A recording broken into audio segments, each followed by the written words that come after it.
The Memphis Belle is a B-17 heavy bomber that flew early in the strategic bombing campaign in Europe. It flew in combat from November of 1942 to May of 1943, and when the crew finished their 25 missions, the Army Air Forces selected that aircraft and that crew to go back to the United States on a war bond tour. So in June of 1943, the Memphis Belle flew back to a triumphant return. Their first stop was in Washington, D.C., huge crowds. The Air Force leadership was there, and then they went to more than 30 locations on this war bond tour. And the Memphis Belle crew became rock stars. Everywhere they went, newspapers heralded their arrival. War heroes coming to our location, war heroes coming to our city. So everybody in the United States knew what the Memphis Belle was, and they knew about all the crew members in the middle of 1943. So they were essentially the rock stars of their day. But they became even more famous the next year in 1944. While the Memphis Belle was flying its combat tour, a very famous Hollywood director, William Wyler, was filming some of their operations in color film, which for World War II is pretty amazing. Well, William Wyler and his crewmen were flying in these aircraft, taking the same risks that the Memphis Belle crew and other heavy bomber crews were taking. In fact, one of those cameramen got killed, Lieutenant Harold Tannenbaum. So William Wyler, this famous Hollywood director, took this footage and made a movie called The Memphis Belle. And that movie premiered in 1944, and it was a hit all across the country. The Memphis Belle movie was seen in theaters from California all the way over to Maine, down to Florida. And everybody saw this movie.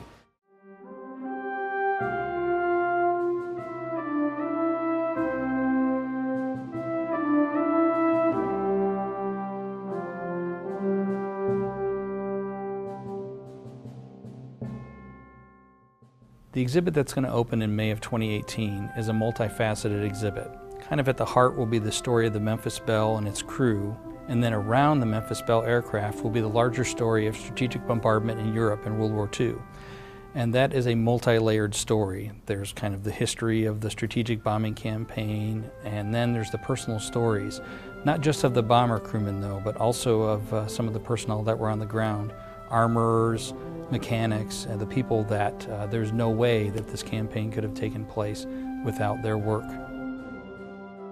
Some of the objects that have been donated by the families include the flight suit worn by Bill Winchell. He was one of the gunners on the Memphis Belle, and so to have his flight suit preserved here, to know its connection to him and to the aircraft is pretty amazing. And then we also have the service uniform for E. Scott Miller, and Scott Miller was kind of the forgotten crewman because he joined the crew on about their 10th mission.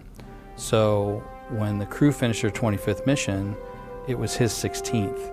So he was not able to go back on the war bond tour. They picked another airman who had gotten 25 missions, only one of those on the Belle. And so he had to stay and continue flying, and he didn't finish his tour for about another month or month and a half. So to have some of his objects here and tell his story, since he's largely forgotten, is wonderful. It goes right to the core of our mission, which is to preserve and tell the story of the U.S. Air Force and the airmen who served and sacrificed in it. One of the wonderful parts of the work that I do is to team up with the restoration staff. The restoration folks here are unbelievable. They can do anything, and I don't just say that. They can do anything. They hang the aircraft here, they put them on top of the pylons, they move them, they restore them. They are amazing, amazing individuals. So with the restoration of the Memphis Belle, it really is a team effort. Sometimes they discover parts of the configuration that I don't know about, and in other cases I can help them with configurations of some of the equipment.